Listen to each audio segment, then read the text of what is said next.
Man Up, a program dedicated to inspiring and helping men live lives of heroic virtue. And now, it's time to Man Up. Welcome to Man Up on Iowa Catholic Radio. We are broadcasting on the Iowa Catholic Radio Network. I am Joe Stopulus, and excited today to have on my good friend, Father P.J. McManus.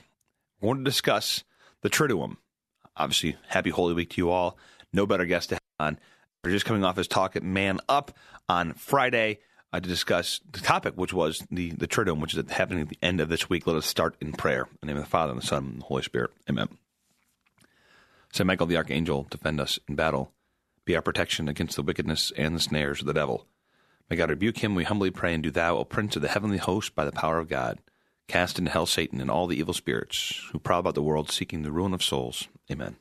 In the Father, Son, Holy Spirit. Amen. When I saw, I've obviously talked about the event that happened on Friday many times now. When I saw that P.J. McManus, Father P.J., was going to be speaking on the Triduum at Man Up the week before, I was very excited about it, because if you've listened to my show for any amount of time, I talk a lot about getting into the church calendar, and specifically around Holy Week, right? Really ramping it up and ending strong, finishing the race strong, this race of Lent or Exodus 90 or whatever you've been doing to prepare for Easter. Let's not just tiptoe to the finish line here. Let's finish strong. And Father PJ is going to join me today to kind of harken back to what he spoke about at Man Up, which is around how what is the Triduum? How should we be celebrating? How can we get the most out of it? What are some of those things we can do in our personal life, in our family life?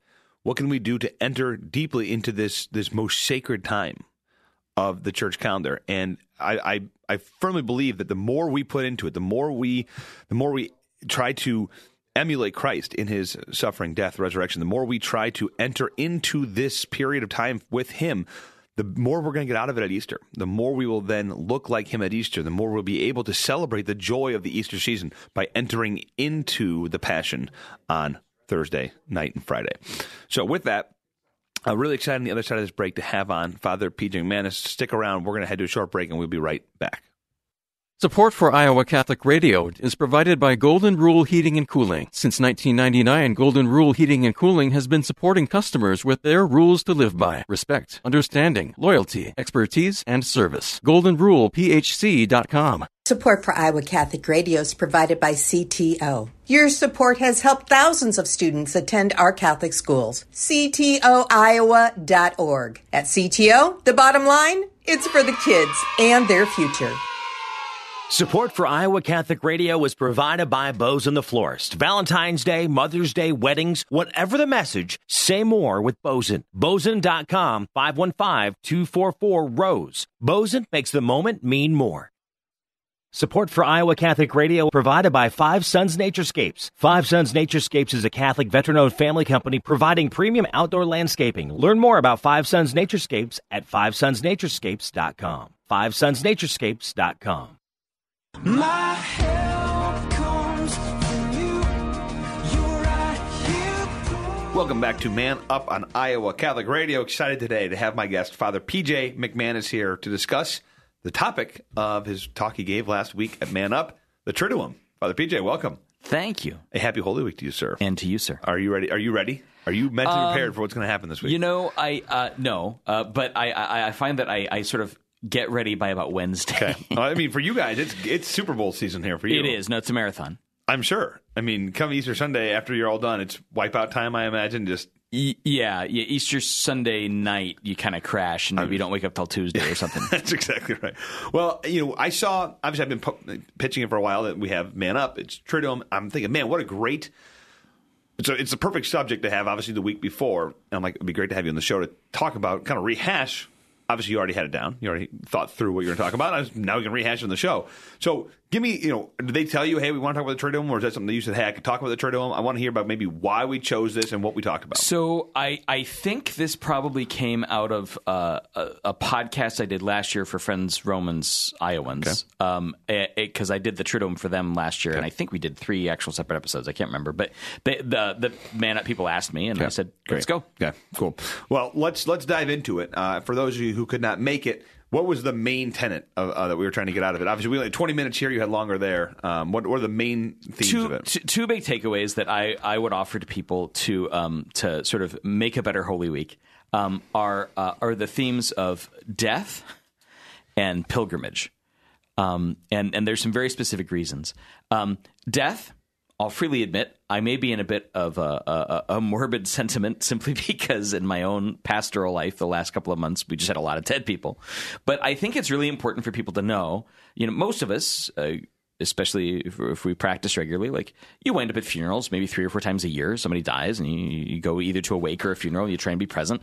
But I think, when you grow up around it, you often don't catch where this is all coming from. So the church's funeral rites are tied directly to the services of Holy Week.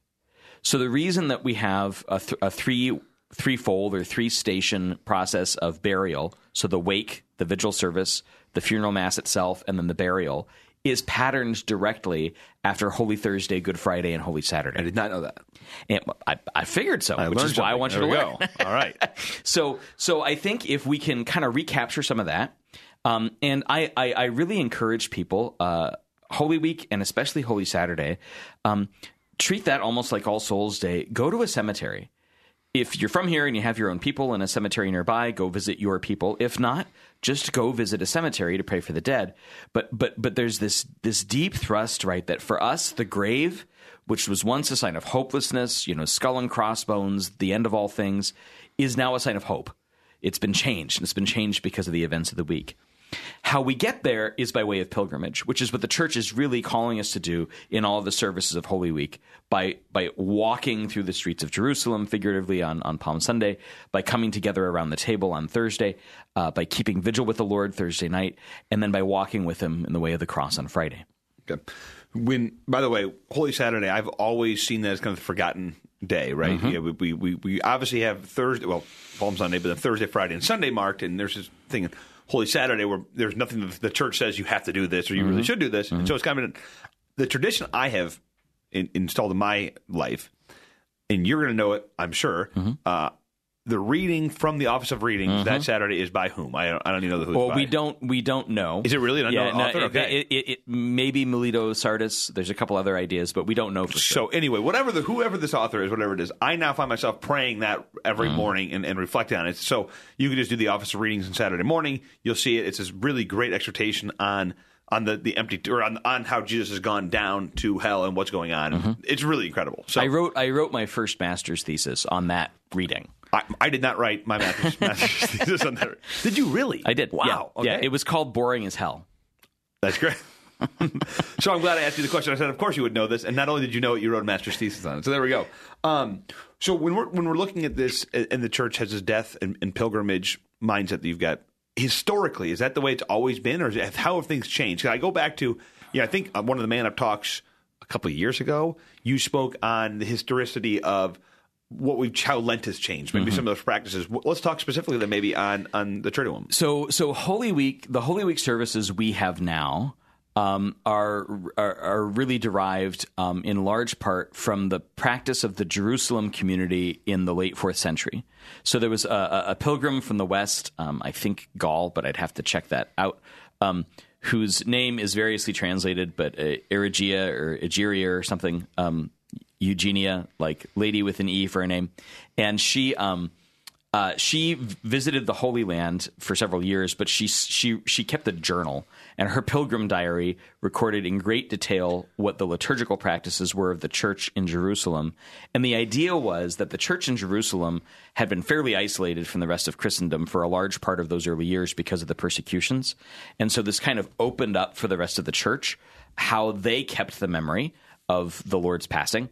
And then many of those practices spread throughout the rest of the church, which is why, in a way that is kind of different than the rest of the year, the Holy Week services for us and the Greeks and the Maronites and the Slavs, they're much more similar than in much of the rest of the year. Well, good. As a Greek, I'm glad that we're similar to the Greeks. I actually have a great. I love the Greek Orthodox Church. I think they do a really good job. And we actually celebrate a new tradition in our family because we can't celebrate. We can't do an Easter celebration with all the Greek people in my family because we have actual Easter. Right. So now we celebrate Greek Easter as an excuse to eat lamb and stuff every year. So that's very reasonable. There you go. So I do celebrate the Orthodox calendar just as an excuse to drink ouzo and eat lamb. So all right. So let's look through here. Kind of thinking practically through the calendar of this upcoming, this week here, we have, Spy Wednesday. I don't know if people set that aside. I know at our house we do some things with the kids. Is there anything you recommend on Wednesday? Obviously, maybe lead up to Thursday. There are culinary traditions, there are food traditions that are attached to this that are easily findable online, Catholic culture, places like that. Yeah. We do a thing with the school kids at Christ the King. So we actually like we do Spy Wednesday, Holy Thursday, Good Friday because the kids are in school for all those days, which has not always been the case and maybe shouldn't, but is. So we make use of it by making sure the kids are at least in church each day. Yeah, understanding what's going on. Okay. So now let's get into Thursday. So Holy Thursday, I'll give you something that I've done. I've mentioned this in the show before. One of the things that I've done the day of is I try to find an adoration chapel. I try to read, is it John? I think it's 13 to 17, 13 to 19. I can't. The high priestly prayer. All of it, right? And kind of just in its entirety, slowly chew on it in front of the Blessed Sacrament. That has been very edifying for me. Just setting that time aside ahead of what's coming. So kind of preparing myself for what's about to happen. And so I kind of do a pre-Holy Thursday Mass. They also then entering into, obviously, wherever your parish is, going to that. And then does every parish have adoration afterwards? Is that like standard? Most do? It's standard. Okay. I mean, I can't say whether there's one place that doesn't or something like but that. in general. But a pious custom attached to this that I would recommend to people here in town, and it's certainly doable in a place like Des Moines. We used to do this in seminary. Is visiting other churches' adoration chapels. The custom is to keep adoration going till at or about midnight, and most places will do that. And so, like, what I do when I'm done at Christ the King is I'll zip down to St. Anthony and then over to Our Lady of the Americas, and I'll hit 3 or 4 of the adoration chapels. We try and get our youth group together to do it, and so the kids get to see. But I think part of it is that visiting.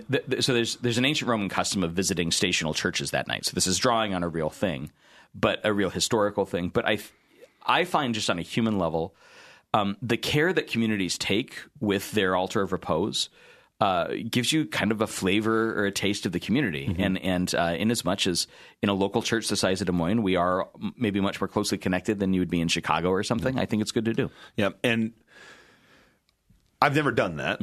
I usually just stay for my own parish is. And I've mentioned this before, but we last year, just 2 years ago, did a where we actually did adoration at our house after obviously the Blessed Sacrament. We had 5 kids screaming, yelling. So let's just get back home. Yeah, that's smart. And then we turned the lights off and we read the prayers and it was actually to be wonderful. So my point on that is you got to be flexible, right? If you're at a stage in your life where you can do the whole thing till midnight, awesome. Chris and I have only been there for a year. Once we started having kids, like the whole thing changed. But now we're morphing. We're trying to just be as intentional as we can while understanding where we are in our life, right? And so I think that's been very healthy for us, is to say you don't just go all in on whatever the thing the parish is doing. Try to, but if you got to flex, and go the other way. Okay, so Holy Thursday, obviously we have Mass at 7 most places, right? Figure out where your time is. 7. And then after that, you've got hopefully adoration and whatnot. So enter into that. The next day, we have obviously Good Friday. Can we just back real quick? We can. One other pious custom that some families do that I think is worthy of mentioning, clarifying, and potentially holding up. Is the practice of foot washing in the home. So the foot washing at Mass is really a fairly new thing. That was not part of the rites before the council. It was not part of the rites for most of the church's history. But foot washing has been an important part of the church's tradition here. It's usually been extra liturgical, and part of the reason for it is bishops washing the feet of clergy is a thing that has often happened liturgically. In monastic communities, the group that I was a part of, it was normal for the superior to wash the feet of all the subjects. But see, here what you're preserving, which is what often gets messed up in parishes, the message of Holy Thursday foot washing is not everybody should be nice to each other or generically serve, like in the sense of social work or something. It's because God in the flesh gets down on his hands and knees and washes the feet of the creatures he's made that it matters. So if you're going to do it, you do it right. If you do it in the household, mom and dad wash the feet of the kids. And then probably dad washes mom's feet, right? If you're doing it in the context of a parochial situation, the pastor should take the Holy Thursday Mass, and he should be the one who washes the feet, including the feet of the other clergy. But the whole purpose here is to sort of invert hierarchy in the best sense, and there's all kinds of resources that are available to figure out how to do this. We do it at school, at Christ the King. We do it at school where teachers wash students' feet, principal washes teachers' feet, and then I wash the feet of the staff. But you're like doubly inverted. Yeah. Right? It's the person in charge who becomes the servant. Yeah. Great. Very good. Good Friday? So the Good Friday service of the Passion, at whatever time it happens in your places, and that varies more. Significantly, yeah. Stations are, of course, a big part of this. And stations, this is where that sense of pilgrimage really comes from, right? It's important for people to remember, I beat this one a lot at Christ the King, St. Francis of Assisi is the one who brought us both the Christmas creche and the Stations of the Cross. And this isn't an accident, right? Again, he was visiting the Holy Land. He wanted to bring that experience of pilgrimage to the Holy Land to people that he knew would never be able to travel there. It's important when we do the stations, even if we do them at home, to travel, like to physically move if we're able. I encouraged people during COVID to literally make the stations in their house, but like move from room to room and kind of make a station in each room. And I was inspired by an old lady who'd fallen in the bathroom, and who found in her falling sort of the falling of Jesus on the way to the cross. Whatever that looks like for you. My niece always says that we always start stations at home at the kitchen table because that's where you get in trouble. Whatever that looks like for you and your family, though, don't be afraid to take those practices from the sanctuary and bring them back home into your own house. Yeah, again, if you have little kids, it might make more sense. You might get actually more out of it. I noticed that with COVID, I basically became the priest. Obviously, we couldn't even go to Easter Mass, and so I was doing my sermon very pointed at my what then was like 7, 5, 3, and so if it worked, not as easy as it looks, is it, Joe? Dude, brother, trying to do that and then preach to 90-year-olds and 50-year-olds, it's a lot of action. I don't know how you do that all.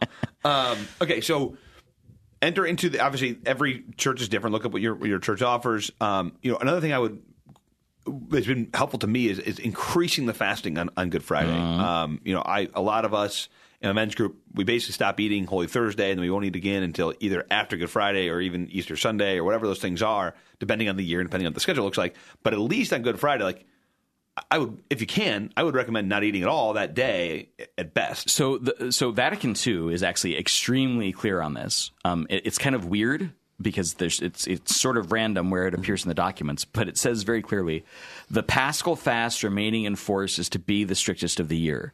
And the Paschal fast really is supposed to run from after Holy Thursday night until whatever your Mass for Easter is. Yeah. So that might well be the vigil, right? Yep. And so then you would break the fast, or it might be Sunday morning if you don't go to the vigil. Yep. But the idea really is that you're doing as little as is possible in terms of sustenance from Thursday to Easter. Now, all the caveats normally being in place. Don't spike your blood sugar. Don't pass out. Don't do dumb stuff, right? Yep. But what you can do, you ought to do. And Lent should be really progressive leading up to this. Yep. This should be the most intense of the year. 100%. And again, this is something that I think we started about 5-6 years ago in a men's group, and it's been, I think we did it the first time.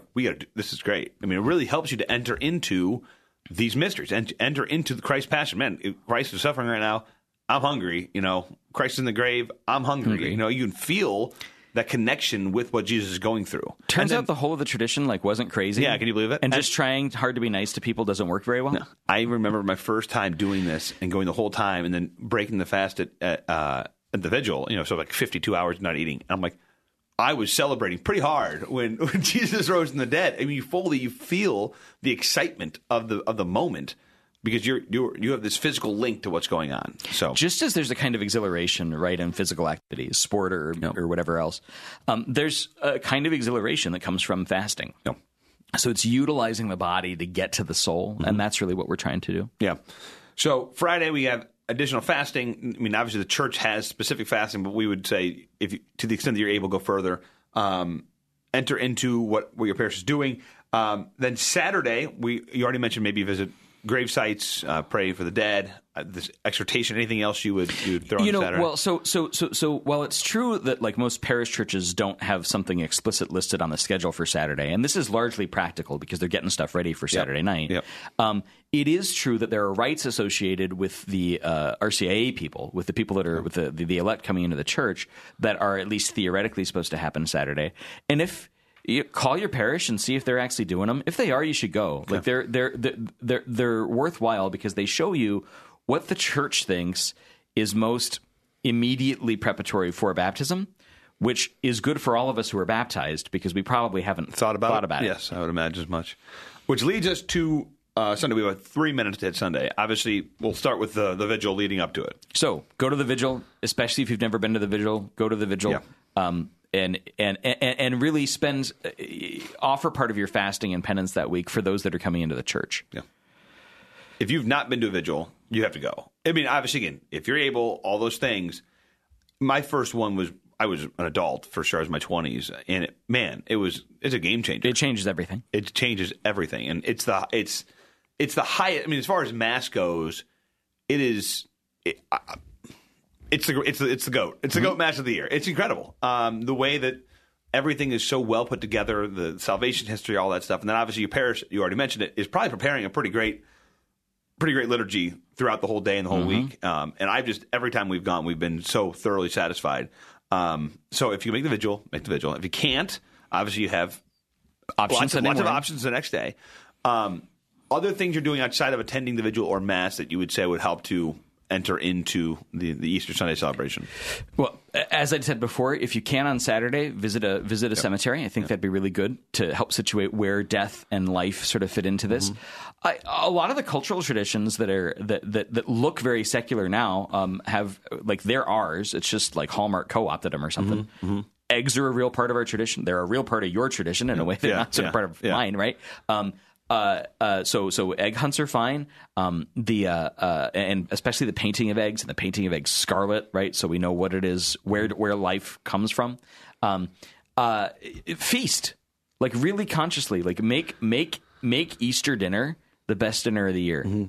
If Easter Mass is the most important, then make that family dinner the biggest, most important dinner of the year. Yeah, I fully believe that we as Catholics, we talk about the fasting, even though I don't think we do it, as you mentioned 2 years ago at your talk, like not nearly as well as we used to do on the fasting side, so ramping that up is good. But we need to take full advantage of the feasting, right?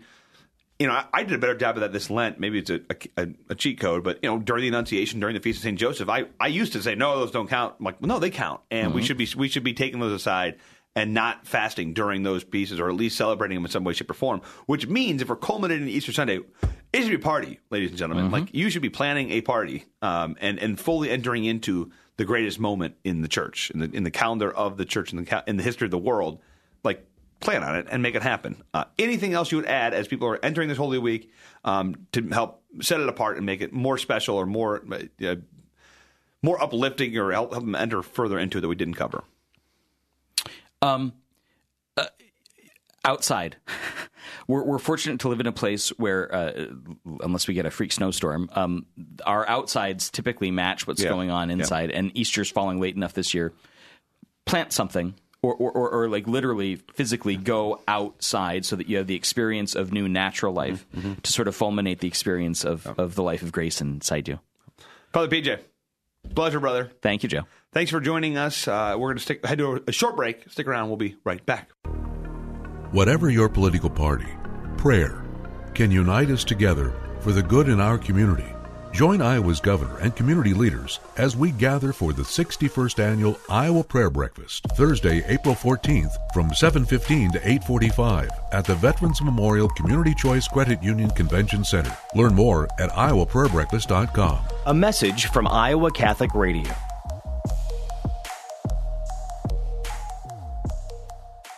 This Easter holiday, see the movie based on the inspiring true story Figured it out. I'm going to be a priest. For Halloween. of Father Stu.